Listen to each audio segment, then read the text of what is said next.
Je suis Jérémy Zimmerman, je suis cofondateur et porte-parole de la Quadrature du Net. Quadrature du Net, c'est une initiative citoyenne qui informe sur des projets législatifs qui mettent en péril les libertés individuelles dans l'environnement numérique.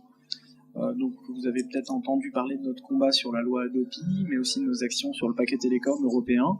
Voilà, chaque fois qu'un législateur, souvent par méconnaissance des réalités technologiques, parfois par une réelle intention de restreindre le champ de liberté, porte atteinte aux droits et libertés fondamentales, notamment la liberté d'expression, on intervient avec notre expertise technique et on fait un petit peu du lobbying 2.0, ou en tout cas de façon participative, on met notre intelligence collective au service de tenter de réparer les mauvaises lois.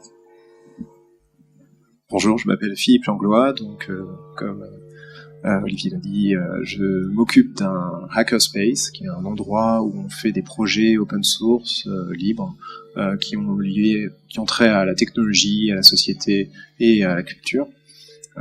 J'ai eu aussi pas mal d'autres casquettes dans le milieu de la sécurité et dans le milieu de ce qu'on appelle fournisseur d'accès à Internet. En 93, j'ai monté une société qui s'appelait WorldNet pour les vieux internautes qui sont ici. Et donc c'est au titre de tous ces chapeaux-là que je suis à même de tracer un parallèle entre l'open source, le reverse engineering, et de l'autre côté la fermeture et l'ouverture du net, c'est-à-dire quels sont les moyens technologiques et les moyens juridiques ou législatifs qui permettent soit d'ouvrir un domaine, soit de le fermer. Et quand on va dans le domaine de l'utilisation de ces outils, par exemple, je suis vice-président aussi de LPC France, donc avec une visée très ouverte vers les jeunes, les futures générations qui utiliseront l'outil technique. On voit la responsabilité qu'on a à ouvrir le domaine et à pas contrôler ou surcontrôler un domaine qui va mourir si on laisse devenir un réseau téléphonique 2.0 et au contraire va s'épanouir encore plus loin si on continue dans la logique d'Internet.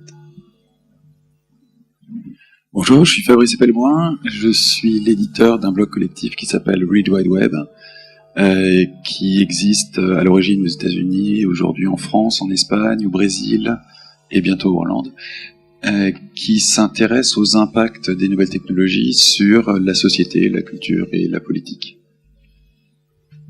Donc, moi, je me présente quand même sommairement. Donc, Olivier Lorelli, je suis entre deux sociétés, enfin pas entre deux sociétés, mais je travaille pour deux sociétés.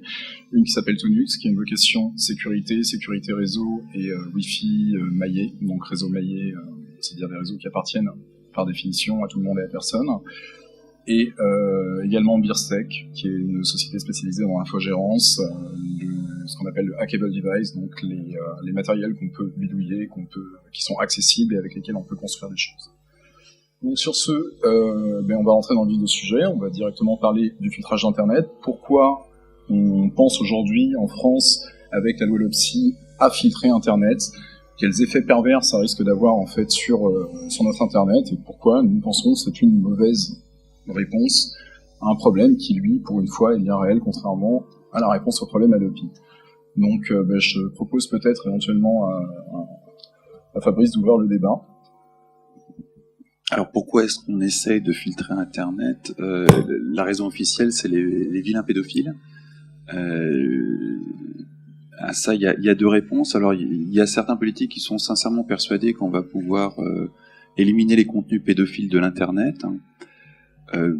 En réalité, les pédophiles qui sont tous sauf des idiots, enfin en tout cas les spécialistes de la distribution des contenus pédophiles, qui sont tous sauf des idiots, sont eux aussi alliés à des hackers et pas les moins bons. Et ont anticipé le problème depuis des années et des années, donc vraiment ils sont totalement à l'abri. La réalité, c'est que en aucun cas on ne filtrera le moindre contenu pédophile. Je crois qu'au contraire, on finira d'éliminer les quelques amateurs dans ce business pour concentrer le business aux mains de professionnels de la distribution de contenus illégaux. Et là, on parle pas de peer-to-peer, on parle de choses nettement plus sophistiquées et beaucoup plus difficiles à parer que le peer-to-peer, si tant est que le peer-to-peer soit parable. Et puis on a aussi des politiques qui sont pas si ignorants que ça, qui savent parfaitement qu'il y a absolument qu'un moyen de filtrer les contenus pédophiles, mais qu'on pourrait filtrer tout un tas d'autres choses qui les dérangent. Alors derrière ces politiques, on trouve des courants de pensée, notamment aux États-Unis. Les principaux lobbies qu'on trouve derrière les mouvements qui visent à filtrer l'Internet sont derrière des associations comme l'American Family Association ou Morality Media, qui ont comme objectif très concrètement de filtrer la pornographie, d'éliminer les contenus qui ont trait à l'avortement, d'éliminer les contenus qui ont trait à l'homosexualité et d'installer des bonnes vieilles valeurs de l'ultra-droite chrétienne américaine. En France, ça serait quand même très paranoïaque de dire que ces lobbies ont une réelle influence sur la politique française. Donc on retrouve plus des lobbies qu'on connaît bien, qui sont ceux de la culture, et qui se disent que ils vont pouvoir filtrer à volo tout ce qui les dérange, en l'occurrence des sites comme The Pirate Bay ou différents trackers BitTorrent ou whatever apparaîtra, et qui vont au final pouvoir transformer effectivement Internet en un grand supermarché pour leurs plus grands bénéfices. Et malheureusement filtrer au passage tout un pan de la culture qui est en train de balbutier en ce moment, qui est cette culture créée par les masses, diffusée par les masses, qui bien souvent, il faut le reconnaître, utilise des contenus qui sont copyrightés, mais dans la mesure où ils les recommercialisent pas, on peut sérieusement se demander s'ils posent un quelconque problème économique à l'industrie de la culture.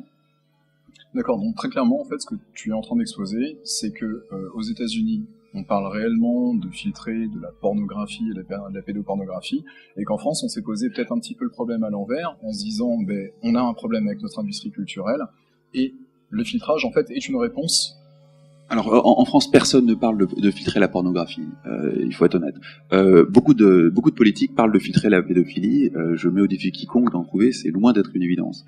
Et la réalité, c'est que les lobbies qui poussent vraiment en France sont les lobbies de la culture et qui aimeraient bien avoir un Internet censuré. Dans des pays anglo-saxons, il y a des lobbies qui, eux, sont plutôt de forme de l'intégrisme religieux et qui, très concrètement, en Australie, par exemple, où vous avez un Internet filtré, vous avez aujourd'hui à peine un tiers des sites filtrés qui ont un rapport avec la pédophilie. Les 2 tiers des sites qui sont filtrés en Australie ont un rapport avec la pornographie, tout ce qu'il y a de plus classique, ou l'homosexualité, ou l'avortement, ou même sont carrément des opposants politiques. Et à droite à gauche, vous trouvez même des choses totalement ridicules et anecdotiques qui sont des bêtes erreurs. En France, la situation est particulière. On n'est pas dans un pays dans lequel un lobby qui viserait à interdire la pornographie aurait vraiment un soutien populaire. Donc c'est d'autres lobbies qui prennent le relais pour pousser les législateurs à filtrer. Malgré tout, on a cet argument de la pédophilie qui est totalement ridicule, parce que si on se donne la peine, ce qui n'est pas une évidence, mais si on se donne la peine de regarder un peu ce qu'est la réalité des contenus pédophiles sur Internet, de comment fonctionne ce business, de comment il s'articule, quels sont ses modèles économiques, quels sont ses acteurs, on s'aperçoit très très vite que c'est des gens qui ont anticipé le problème depuis des années et qui ont déjà mis en place des solutions de contournement depuis des années et des années. Donc fondamentalement, un Internet filtré ne va en rien les déranger. D'accord, donc Jérémy Zimmerman, qui suit de très près un petit peu tout ce qui est paquet télécom, est-ce que tu ressens déjà ça au niveau européen? Est-ce que pour toi en France, le lobby culturel est vraiment celui qui pousse au filtrage?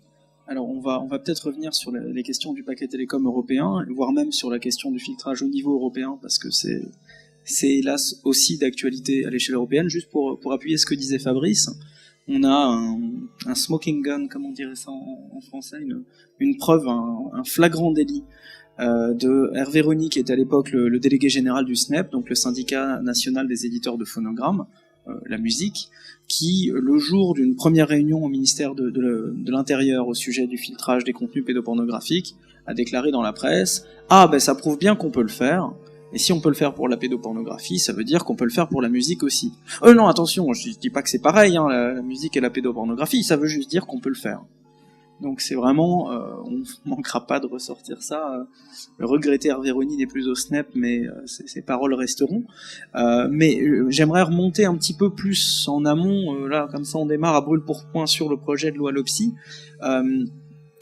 Comme tu disais, Olivier, la loi LOPSI, c'est qu'un élément dans une logique un petit peu plus vaste, et c'est là-dessus que j'aimerais un petit peu mettre l'emphase avant peut-être qu'on avance dans le débat sur les aspects techniques ou quel autre aspect tu nous demanderas de débattre. On a vraiment l'impression depuis quelques années que Internet fait peur, ou qu'on cherche à faire peur avec Internet. Dans les médias depuis 10 ans, Internet, voilà, c'est les pédophiles, les nazis, les jeux de rôle qui tuent, c'est l'anorexie, les gens qui se suicident, etc., etc. C'est pas par hasard. Derrière tout ça, il y a une vision d'une perte d'influence d'un certain nombre d'acteurs qui sont en réalité terrorisés, eux, par Internet. Les acteurs de la culture, depuis Napster, ils ont commencé tant bien que mal à comprendre que les canaux de distribution leur échappaient, leur modèle économique était basé sur le contrôle des canaux de distribution, et manque de peau, maintenant ils se décentralisent.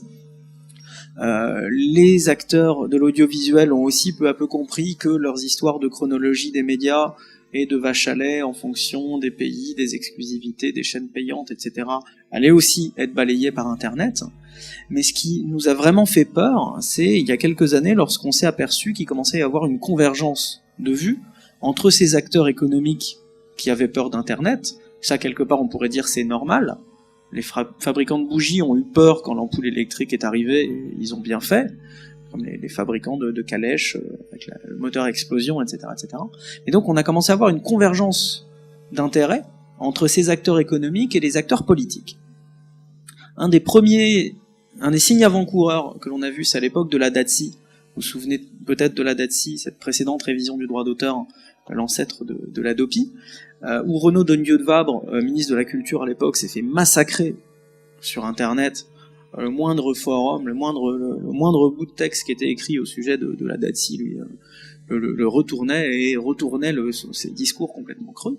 Et donc à la fin de la DATSI, on voit de Vabre interviewé dans un journal et dire: mon prochain combat, je ne vais pas m'arrêter là, mon prochain combat, ce sera contrôler l'information sur Internet.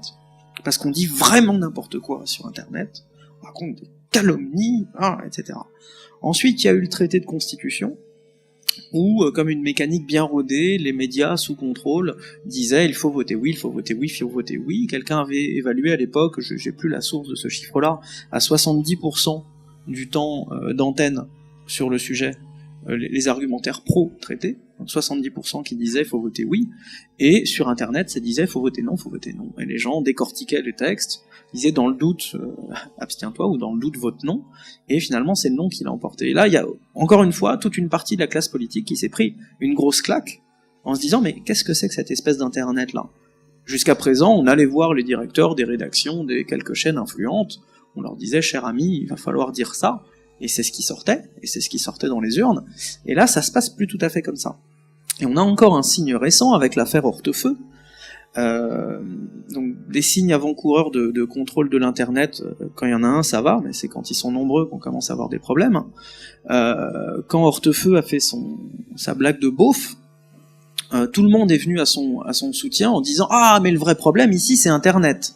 Bon, ça a été filmé par Public Sénat, ça a été diffusé par Le Monde, mais le vrai problème, c'est Internet, parce qu'on raconte n'importe quoi sur Internet.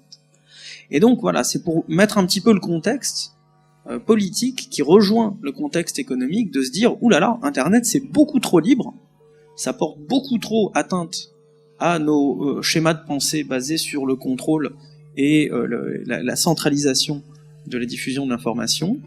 Donc on va faire quelque chose pour le contrôler. Et donc Adopi, l'OPSI, commission de déontologie des services en ligne, révision de la directive commerce électronique, pourquoi pas une révision aussi, s'il était question de réviser les décrets d'application de la loi sur la rétention des données, la conservation des logs de connexion. Tout ça fait partie d'une même logique qui est de contrôler ce dernier espace de liberté qu'est l'Internet. Alors, effectivement, peut-être un petit mot sur les fondements d'Internet.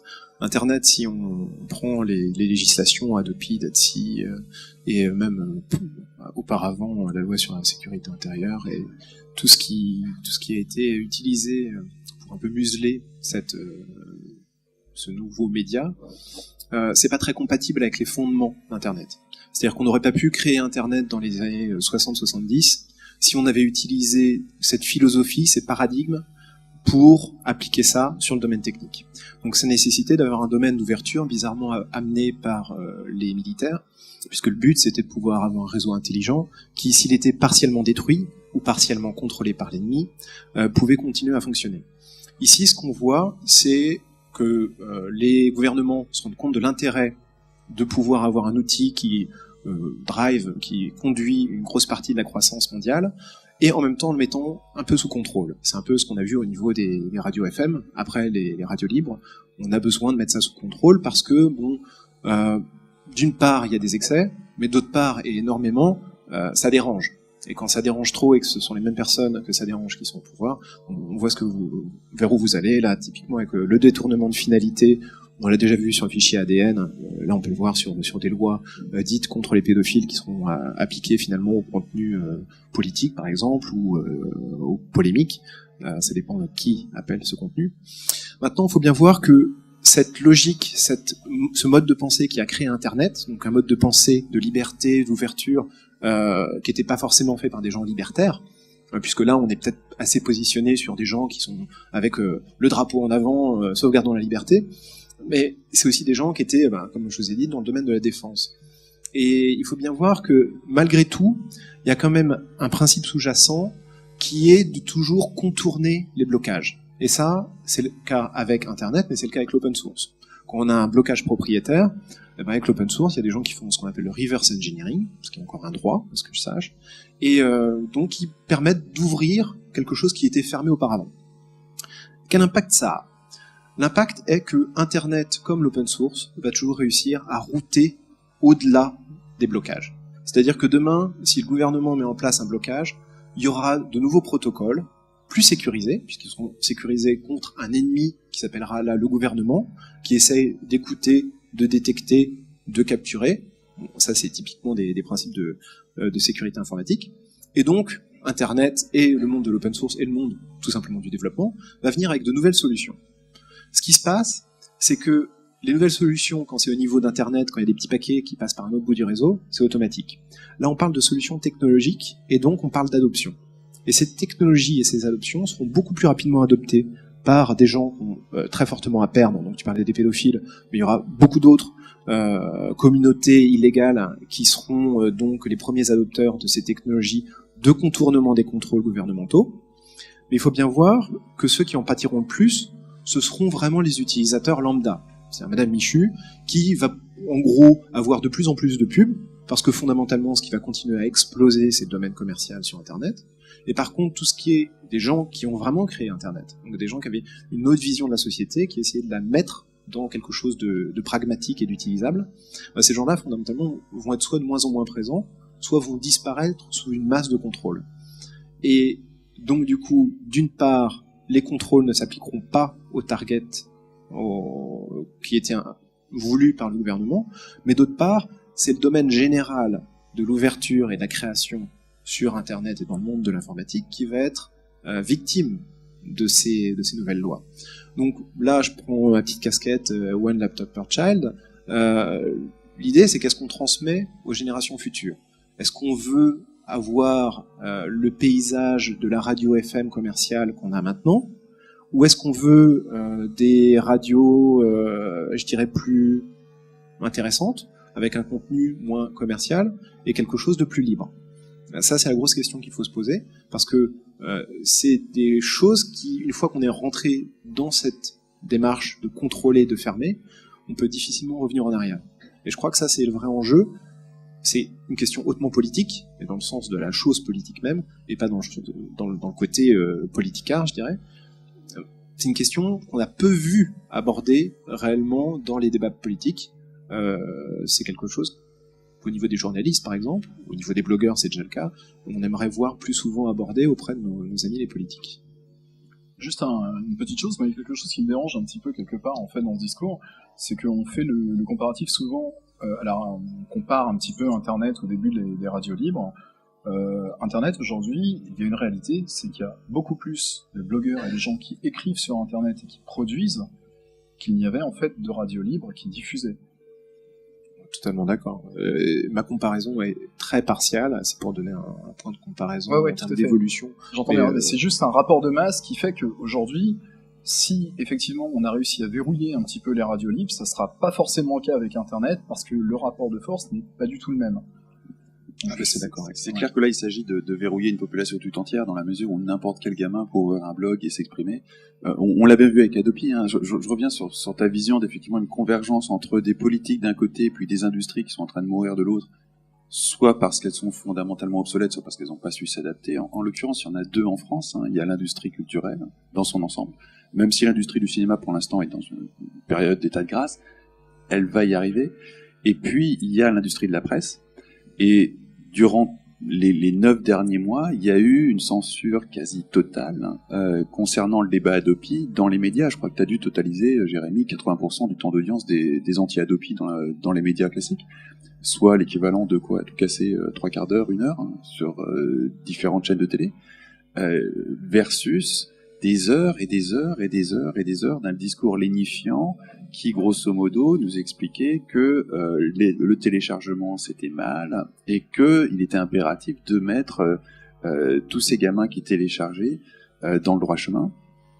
Et il y a eu un éclatement entre, d'un côté, la blogosphère, en gros, hein. La blogosphère, ça regroupe aussi bien des sites qui sont pas vraiment des blogs, je pense à Écran, des sites qui, comme ReadWeb, sont certes des blogs, mais enfin ont quand même une puissance de feu qui est sans commune mesure avec un Skyblog.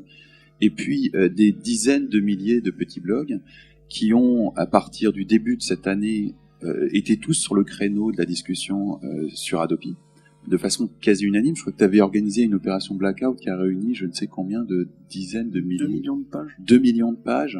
C'est-à-dire que quand la Quadrature a lancé une opération qui disait, grosso modo, si vous êtes contre Adopi et si vous voulez marquer votre participation à cette lutte contre Adopi, affichez vos pages en noir. Il y a 2 millions de sites qui ont répondu présent. 2 millions de pages qui ont répondu présent, ce qui est quand même assez colossal. En face, il n'y a pas eu un seul article dans Le Monde ou dans le Figaro jusqu'au moment où le vote a capoté à l'Assemblée. Il y en a eu dans Libération, mais grâce à Écran. Mais dans Le Monde, les seuls messages qu'il y a eu concernant Adopi étaient positifs à fond pour. Je me souviens notamment d'un article qui disait que le piratage alimentait les caisses du terrorisme. Dans Le Monde, on a vu à boire et à manger, mais là je serais obligé de te contredire parce que alors on est habitué depuis, on est assez nombreux parmi les fondateurs de la Quadrature et ceux qui travaillent activement autour à être sur ces sujets depuis un certain temps. On a tous remarqué qu'il y avait une très très forte augmentation de la couverture de la contestation à cette loi par rapport aux précédentes qui étaient DATSI, CEN, etc. Oui. Et là, en l'occurrence, sur ce que tu viens de dire, sur l'Adopi, on a vu dès le Conseil des ministres, dès que la loi a été déposée au Conseil des ministres, une première vague d'appels, une première vague d'articles de presse. Les premiers articles dans Le Monde dataient de là. Et on s'est dit, dis donc, si dès le Conseil des ministres on commence à en parler, qu'est-ce que ça va être après Et je crois même qu'avant ça, dès qu'on a sorti notre dossier Adopi, on a eu un petit encart dans Le Monde sans qu'on demande rien à personne. Est-ce que tu penses pas que c'est simplement parce qu'il y a eu un moment, dans le débat, une volonté du gouvernement de remettre en cause, le statut des journalistes? Est-ce que c'est pas pour ça qu'il y a eu effectivement un petit effet de bord qu'on a commencé à en parler? Parce que avant... Non, ça, ils s'en sont aperçus, ils s'en sont aperçus après. Ils s'en sont aperçus avant. Mais j'aimerais juste revenir un petit peu, si c'est possible, sur ce que disait Philippe et sur la question d'ailleurs des radios. Et sur est-ce que Internet arrivera vraiment à router au travers de tous les problèmes et de tous les blocages. Je suis d'un naturel utopiste, pour ne pas dire optimiste, mais là j'ai comme un gros doute. L'Internet qu'on connaît, oui, il a été fait pour router autour des obstacles, et on y arrivera très bien. Mais l'Internet qu'on connaît, il repose sur un principe essentiel, qui est la neutralité du net, dont vous avez peut-être entendu parler, qui est, pour le résumer en quelques mots, le fait que votre opérateur ne vous dit pas ce que vous pouvez ou ne pouvez pas faire avec votre connexion Internet. Tim Berners-Lee, inventeur du World Wide Web, résume ça en disant, c'est un peu technique et conceptuel comme définition, la liberté de se connecter avec n'importe quelle application à n'importe quelle partie. À partir du moment où vous avez cette liberté-là, vous utilisez un réseau qui est neutre, Et vous pouvez devenir un Gus dans un garage qui va faire un eBay, un Skype, un Twitter, le mettre sur un coin d'internet, et que 6 mois après, ça devienne la coqueluche du monde entier. Et c'est ça, Internet. C'est ça qu'on a construit tous ensemble, c'est ça qu'on utilise tous les jours, c'est ça qui permet de booster la croissance, de stimuler l'innovation, de favoriser l'expression, la liberté d'expression. C'est ça qu'on aime, qu'on utilise, par lequel on apprend, par lequel on communique, etc. Le jour où cette neutralité du net sera en pratique détruite par tous les opérateurs en même temps, là, on pourra vraiment, on aura techniquement que nos yeux pour pleurer. À partir du moment où on nous enlève cette possibilité à se connecter tous les uns avec les autres en utilisant les logiciels de notre choix, on nous enlève la possibilité d'être des acteurs de la création d'Internet, des acteurs de l'évolution, de la création permanente de l'Internet, et on nous retire tout simplement notre statut de citoyen sur Internet, en tout cas de personne qui peut utiliser ses libertés. Alors ce que je vous dis là, c'est pas de la science-fiction. Pour refaire le parallèle avec les radios, c'est pas aux radios libres qu'il faut regarder, c'est l'invention de la radio. Dans les années 10, 20, ou peut-être même avant ça, dans n'importe quelle région rurale des États-Unis, les gens sortaient une antenne, se soudaient des machins comme ça pendant une semaine, se faisaient un émetteur et émettaient. Et c'est littéralement des milliers de radios indépendantes à caractère culturel ou religieux ou communautaire qui ont fleuri jusqu'au jour où la FCC, l'autorité des fréquences américaine, a dit non mais attendez, on a une idée géniale, là on va allouer le spectre. On va prendre la bande des fréquences et on va diviser de façon très très compliquée. Il y a de jolies photos où on voit cette espèce de mur entier blindé de couleurs en noir et blanc qui montrait quel bout de fréquence allait aller où.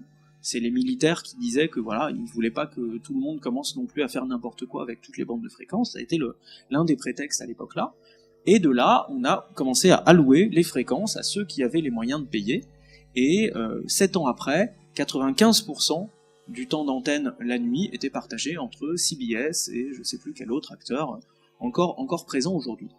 Donc c'est pour vous dire que la situation peut basculer très rapidement, en très peu de temps. Il suffit d'une entente de quelques acteurs économiques et d'un pouvoir politique bienveillant qui passe la bonne législation qui favoriserait ces visées-là.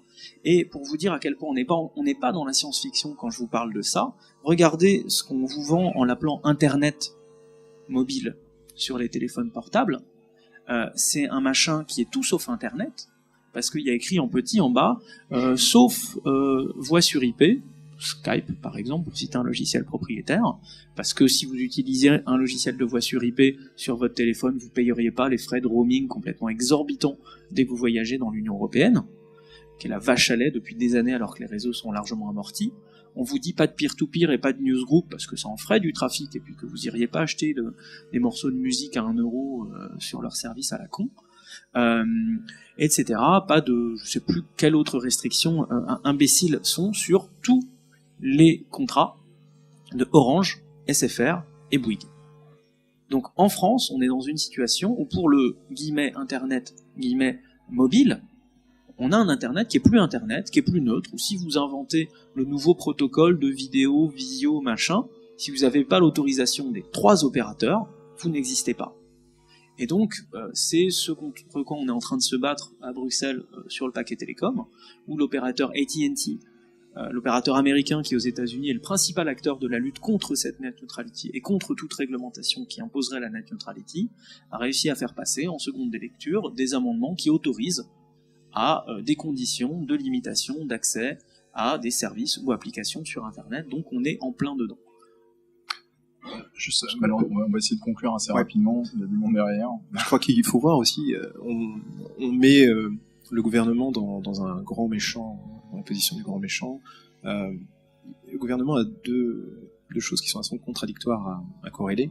La première, la pression des industriels. La deuxième, la nécessité de conserver les externalités positives, comme les économistes aiment le dire, du domaine Internet. C'est-à-dire que ce sont les nouvelles petites start-up créées grâce aux marges de manœuvre assez importantes de ce média, qui permettent de créer la valeur demain. C'est-à-dire YouTube, c'était à rien avant que ça soit créé.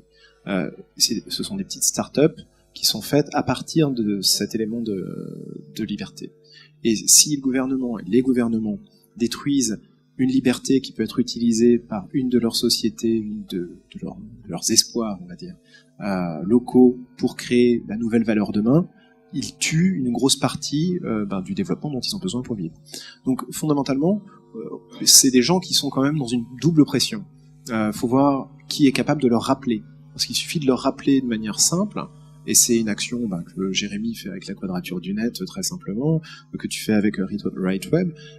C'est des choses qui, grâce justement à Internet, sont très accessibles. C'est-à-dire que n'importe qui peut donner son opinion, mais aussi créer des outils. Et on a eu dans les années 90 une sorte de combat qui était à peu près le même quand c'était l'histoire de la crypto. À l'époque, vous n'aviez pas le droit d'utiliser PGP et vous aviez une version amoindrie de sécurité en Europe car vous ne pouviez pas utiliser du SSL à haut niveau de crypto.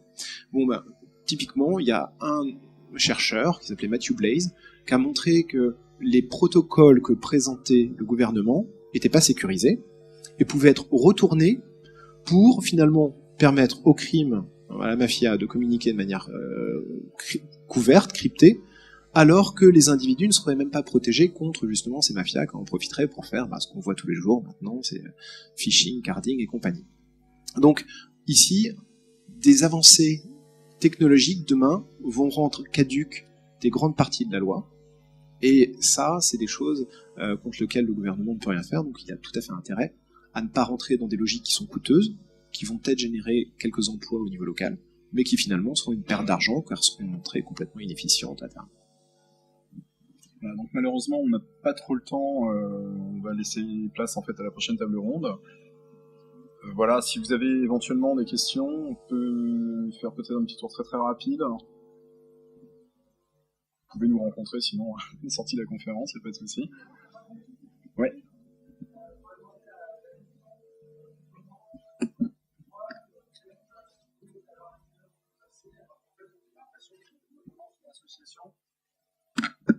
Comment Jérémy, donc, de la Quadrature, voit le fait que Adopi 2 a été adopté par les deux chambres françaises sans qu'on ait l'impression qu'il n'y ait aucun frein.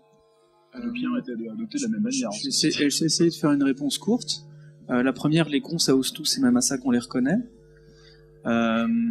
Ensuite, ce qu'ils ont dû faire pour arriver à passer cet Adopi 2, les circonlocutions juridiques, les grands écarts politiques, l'intimidation des députés de l'UMP convoqués à l'Élysée le matin même en disant vous faites ça, vous votez ça, si vous me trahissez, voilà, et surtout les conséquences à l'international, le fait que partout en Europe, Adopi est synonyme de fail, et que n'importe qui, dans n'importe quel pays d'Europe qui va voir les lobbyistes du divertissement débarquer, dit faites-nous un truc, l'exemple français, regardez comme c'est bien, regardez comme ça marche.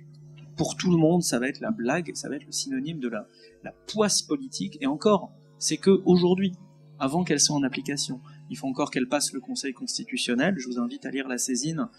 Je souhaite bien du courage aux sages du Conseil constitutionnel s'ils comptent arriver à ne pas la censurer, parce que la saisine est vraiment très solide. Et ensuite, si elle passe au travers des mailles du filet, il va falloir l'appliquer. Et c'est là qu'on rigolera encore plus.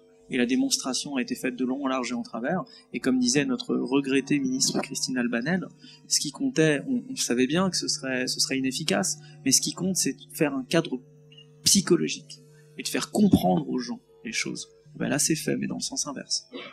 Donc politiquement, je pense qu'on peut dire que c'est une grande victoire tout de même, pour nous. Une question, non. Allez-y, dites-la et on la retransmettra. À propos du filtrage, il me semble qu'il y a une loi qui va être discutée dans une semaine ou deux, qui est Paris Jeux en ligne. Il y a un risque non négligeable de filtrage en France. Est-ce que les uns et les autres, vous avez une opinion sur ce projet ? La question, c'est sur le pari et les jeux en ligne. Voilà, c'est une loi qui risque... Enfin, il y a certains éléments sur le filtrage d'Internet à l'intérieur. Heureusement que nos chiens de garde citoyens sont là pour nous rappeler que c'est dans 2 semaines que ça va passer. Si tu as vu l'ordre du jour récent, ça m'intéresse parce que pour moi c'était dans un petit peu plus longtemps que ça. Oui, effectivement, on a appris qu'on allait avoir droit à une inversion du calendrier parlementaire par rapport à ce qu'on attendait. On s'attendait à ce que la LOPSI impose aux opérateurs le filtrage des contenus à des fins de pédopornographie en recevant du ministère de l'Intérieur, d'une énième autorité administrative, une liste noire secrète des sites à filtrer, et qu'ensuite vienne la loi sur les jeux en ligne qui dirait ah bah tiens maintenant tous les opérateurs de casinos en ligne qui payent pas leur TVA en France, on les ajoute à la liste noire. Ce qui aurait été la suite logique d'une liste, comme tu disais pour l'ADN, où au début on a dit c'est juste les délinquants sexuels multirécidivistes, et maintenant il y a les voleurs de scooters. Donc effectivement elle risque de passer très bientôt, ça va être extrêmement dur à contrer, et il faut qu'on étudie ça un petit peu plus près en parallèle de l'activité bruxelloise. Ouais. Merci Tanguy. Question. Ben, nous allons vous quitter. Souhaitons une bonne soirée. On va laisser place en fait à la prochaine table ronde. Merci beaucoup.